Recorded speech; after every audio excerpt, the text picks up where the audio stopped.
Yarağa tam yarağım, esirkeydin gün bugün, esirkeydin gün bugün, yarılkaydın gün bugün. Erkimizin sağrağız, erkimizin sağrağız, o satamdan o satam yarağa tam yarağım, esirkeydin gün bugün, esirkeydin gün bugün, yarılkaydın gün bugün. Erkimizin sağrağız, o satamdan o satam yarağa tam yarağım, esirkeydin gün bugün, yarılkaydın gün bugün. Erkimizin sağrağız, yarağa tam yarı verip, Kudaya ölmeden verip, erkimizin sağrağız, ha, ya!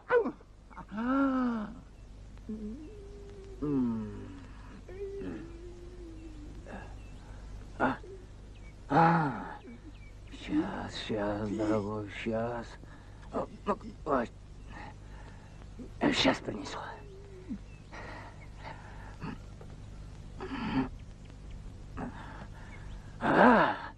Осатам, намусатам, жабахатам, жаңатам, осаматам, намусатам, жабахатам, жаңатам. Ну как?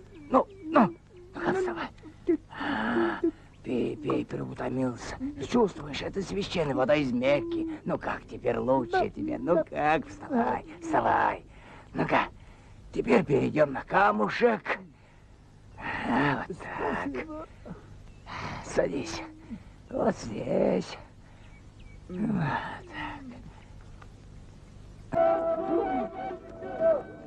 أشهد أن محمدا رسول الله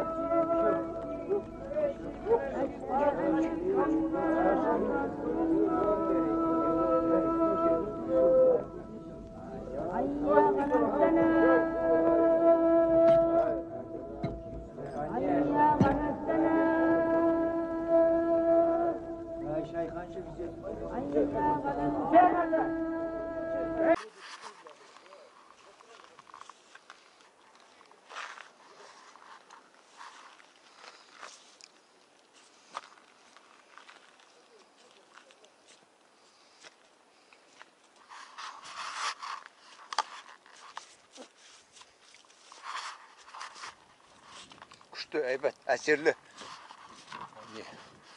Әдет қазақ біздің ата бабаларымыз әдет ғұрпы өстіміз керек біз. Қалай тамаша.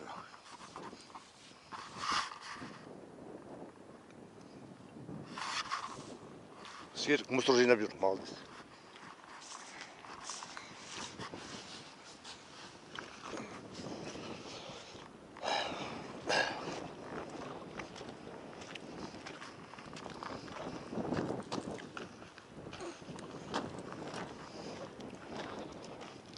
Жер шырыр кеше қатты болған.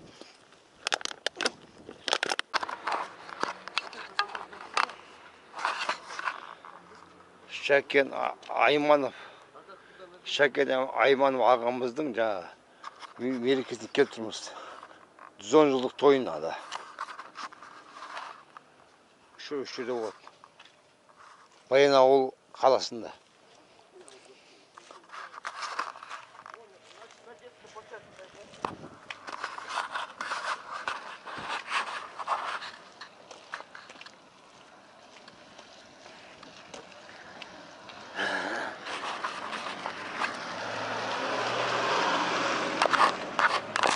Секкеді айтпадым мен бағана ішпеуші едім ғой. Я не понял, я думал, ауылға барамыз. Айтпайсың ғой, не стал.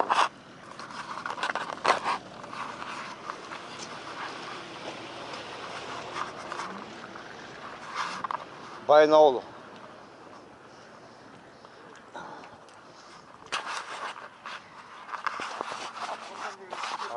Келді осында ағамда. Ne diyor öyle? Müziği görüyor.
Şakken Aymanov ağamыздың жаңа мерекесі юбилейі 110 жыл болды.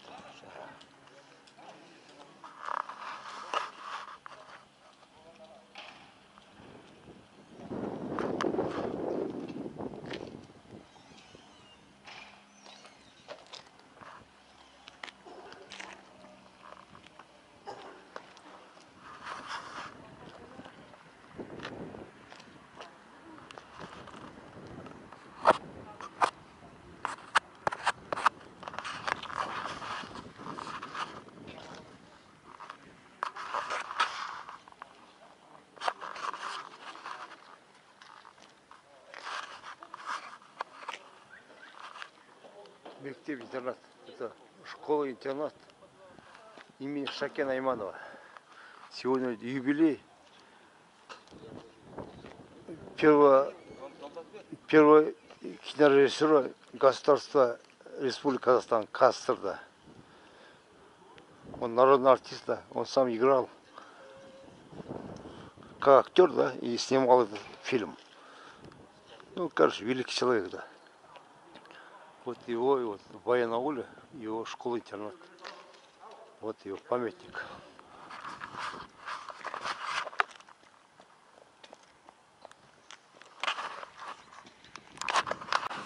А, другое место, кажется. Да, сейчас пойдет в другое место. Вот этот мужчина, он, сказать, организовал, да. Да, вот это, который заезжает.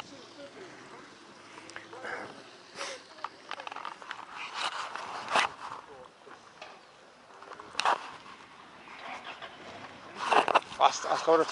Мешітке барамыз. Мешітте асфальт. Мешіт асфальт. Міне ағамыз көрдің бе қандай архитектор? Машиналарыңыз бар ма? Мен машинам ғой екен алып отырмын. Аға мықтаға базар. Машина бар, бірақ оның ішінде де ящиктер ғой, да? Сиеміз ба? Симаем. Қазір Үш адам уже. токиге отырмын. Аға алғыс жаңа памятник күшті екен. Менің машинам қойды жүрмейді сол. Кетіп қалған ғой. Жиенім бар ғой. Апам отырады ғой Нағимасында. Ана Сапарбеков Сұңғат мен жездем ғой. Қазақтың күшті ескерткіш салғыш скульпторшы. Жоқ, мен қият мүсіншімін. Мүсінші қиямын. Мүсінші қияды. Крутой ағамыз, короче. Мен өте қуанышты танысқаныма. Тұрғаныма жаныңызда. Күшті ағамыз. Алғыс. Жоқ, аға, мен алмай атам тез оны.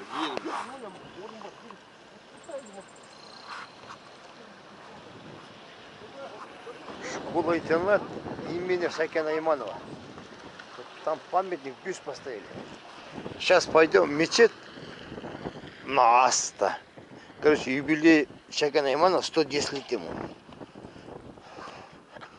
110 лет, как он погиб, наверное, да. Он погиб в Москве, короче. Дорогу перехватил, говорит, после ресторана. Ну, хрен знает там. Мечеть. Я думаю, этот қастандық. Да, 100%. Он был великий режиссер, не был Казахстан, он СССР был великий, первый режиссер, да, можно сказать. Тогда мало кто, как он снимал, да, никто так не снимал. Ағамыздың асы мына мешітте болды екен.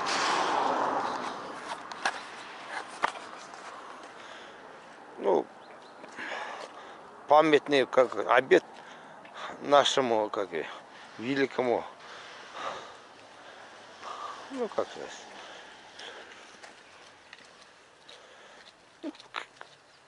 самому первому казахскому кинорежиссеру Шакен Айманову, там, может, это СССР, наверное, один из первых, да.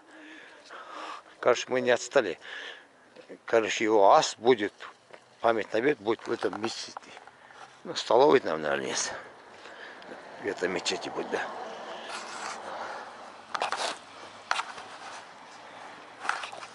Вот эта мечеть, говорит, я так услыхал, Кулюбай построил, да, Кулюбай. В свое время, да.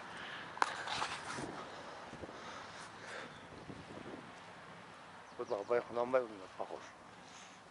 Вот здесь куча академик пишет. Я в этом Дом культуры был.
나 시식을 돼?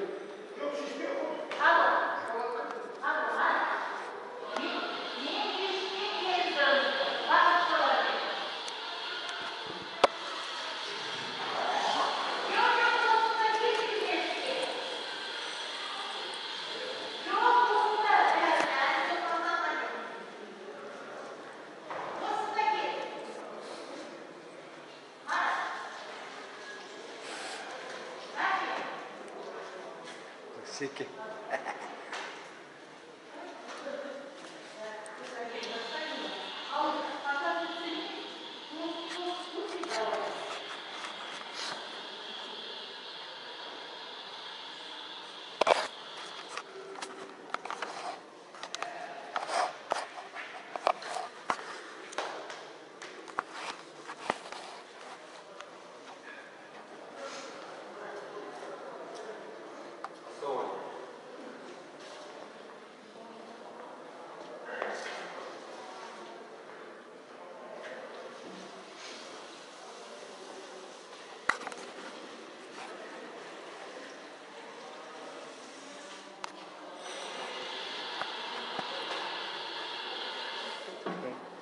Орын алып қойып, сен жалпы. Орынсыз қалып, құда.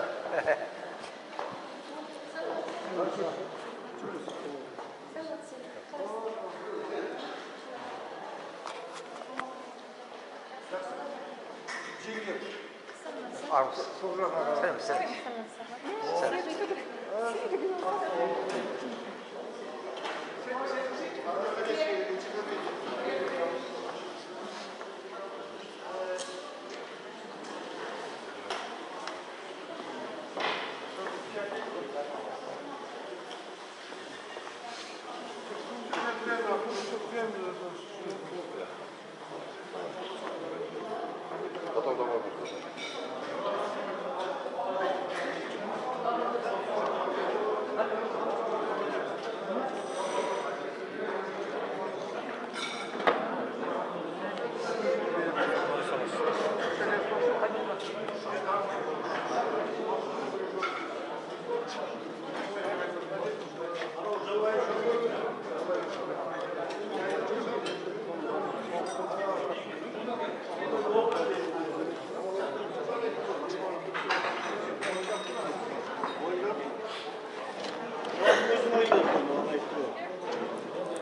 Жол сенікі еді.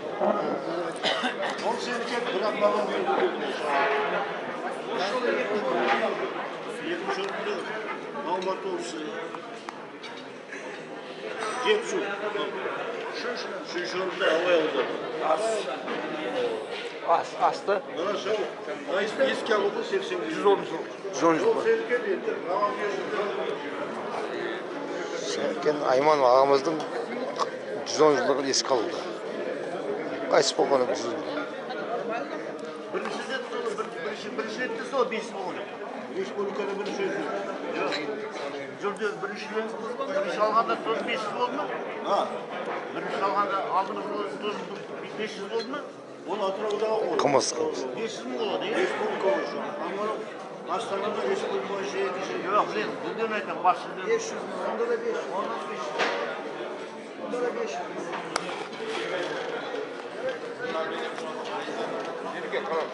Kurt qanday? Tәтті.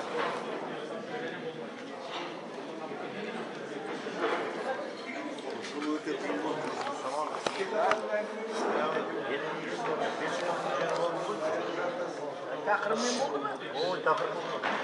Мен дәстүр, соған байланысты. Еруек сұрақ. 28 батаға соның билеттен қайсы келеді, соған жауап береді. Билеттен алып қолымға жауап бересің. Арнау айттым бірінші. Жюридің болды. Жюри не киімдегі болды. Филология болды, доктор, член қор академия наук. Өмірзақ Өзгенбаев деді. Серік сөйледі не кейін? Айтты мына Америка құтылу керек. Мәшһүр айтты ғой. Мәшһүр бұқар күресінен кеттім. Қалған өзіңізде данаға. Ана кәсіпке сөйлегенде мынау ана жақтың әулиелері бекеттен бастап жол алып орап қойды.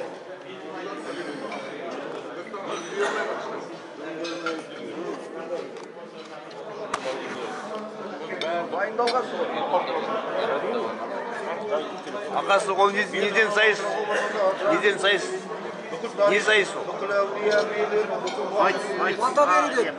Батыр. Республиканың 2 дүркін чемпионы.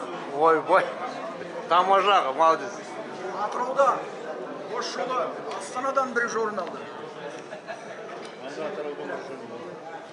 Жуырда алдыңғыны облыстың құрметті азаматы атағын алды. Бұл кісі Баянауылдың тумасы, Баянауылдың азаматы, Баянауылдың құрметті азаматы, ақын, өлкетанушы, инженер, күйші, әнші, биші. Алғыс құттаймыз. Кезінде тамада болды ма? Тамадан бастап ма бәрі? Биші шырақ енді, бишілеп мен қосып отыр. Devamlıdan sana bayan Sılı ansambının alğaçqı neleri oldu? Bayan Sılı Ең алғашқы тағымыз. Ауыл шаруашылығы институтының оркестрінде ойнады. Международный конкурстың лауреаттары болды.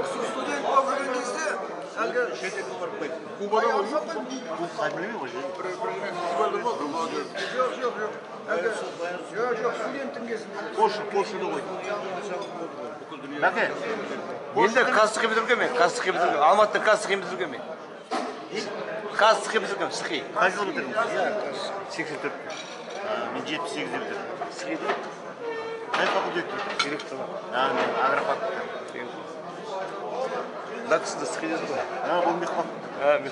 Жанымызда болған.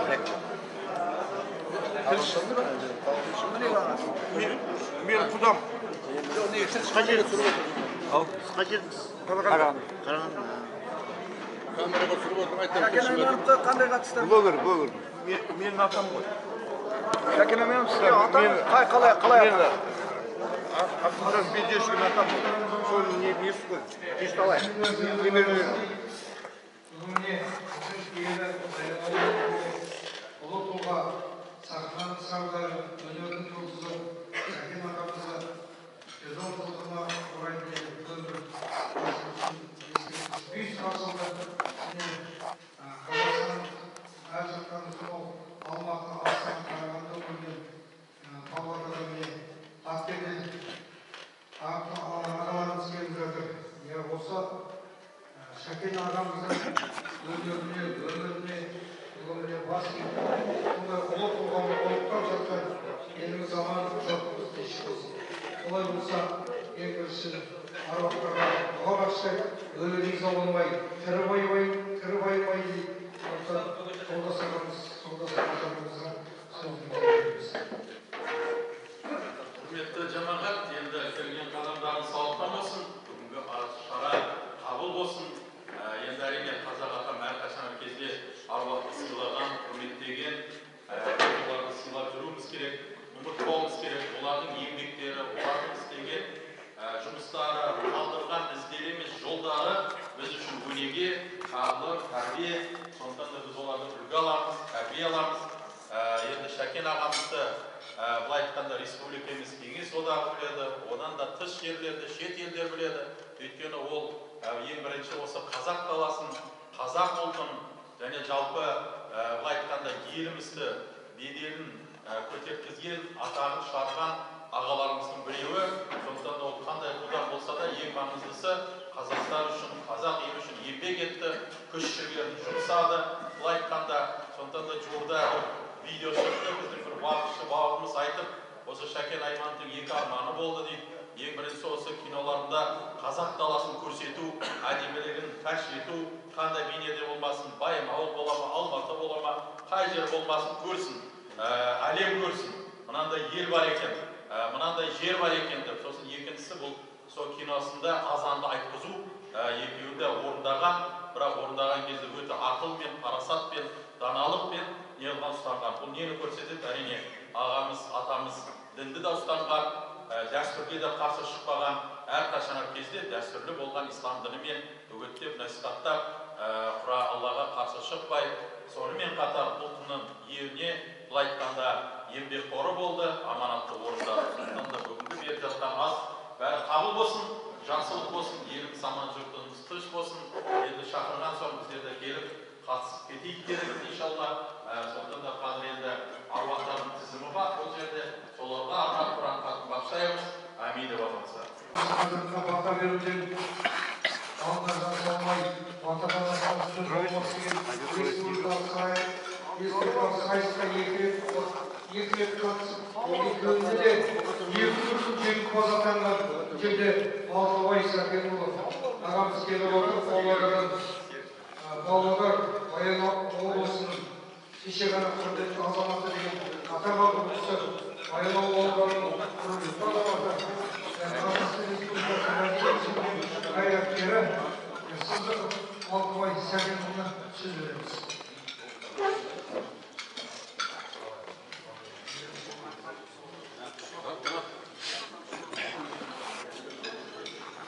Армысың, ардақты баян елім, той думан, әрқашанда жүрген жерің, бүгін шараларың құтты олсын, көтерген төбесіне аруақты елім.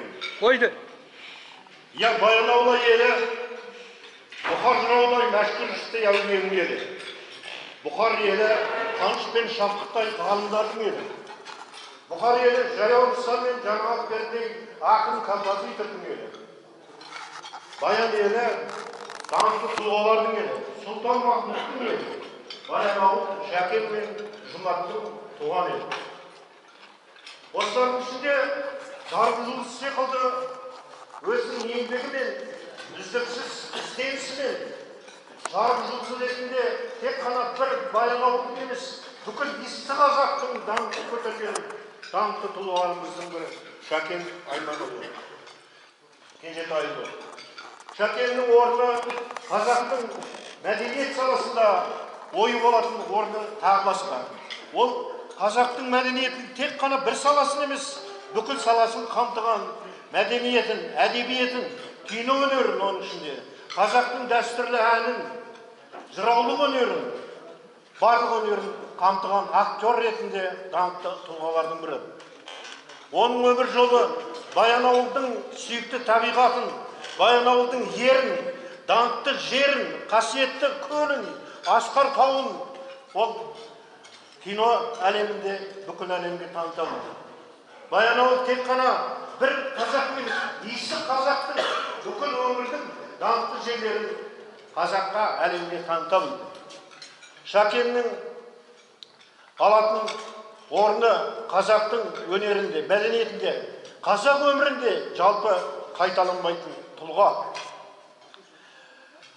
Баянауыл жерінен, топырағынан нәр алған, тек дәулеттен адай білі таралған, артындағы қалған өлмес мұрасы кейінгіге ұрпақ болып таралған. Күш елін арнап, бойдағы бар қуатын, өнерге арнап, өмірдегі мұратын. Қайталанбас тұлға ол, бір ғасырда, бір-ақ рет туатын. Сондай тұлғалардың бір рет Шәкен.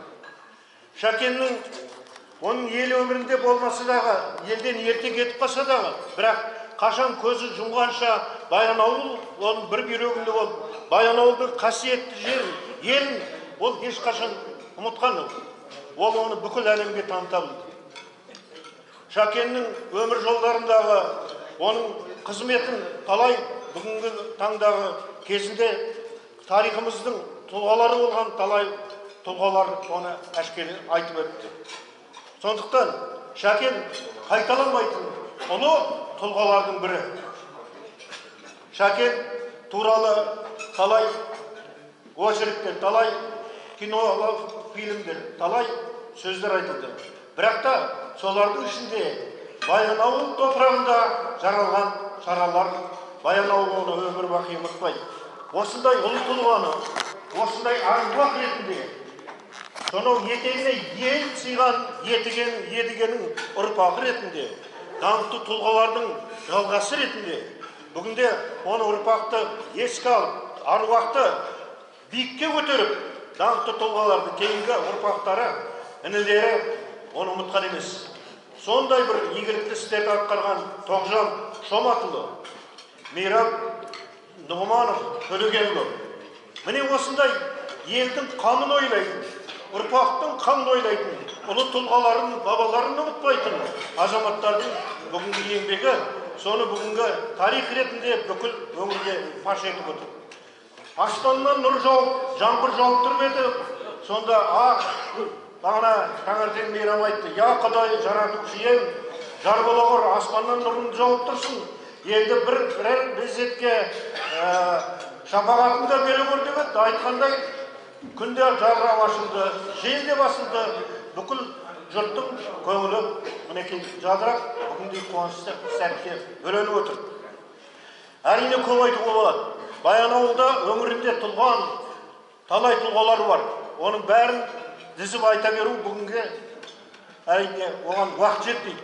Сондықтан айтарым, Баянауыл асқар тауыңмен, жасыл бақша бауыңмен, мөлдіреген көліңмен, қасиетті жеріңмен, бірлігі жарасқан еліңмен қашанда жасай бер.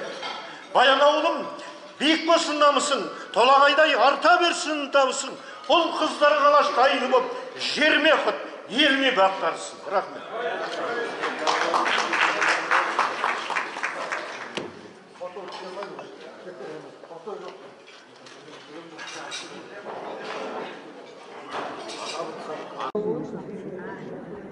Лайк деген.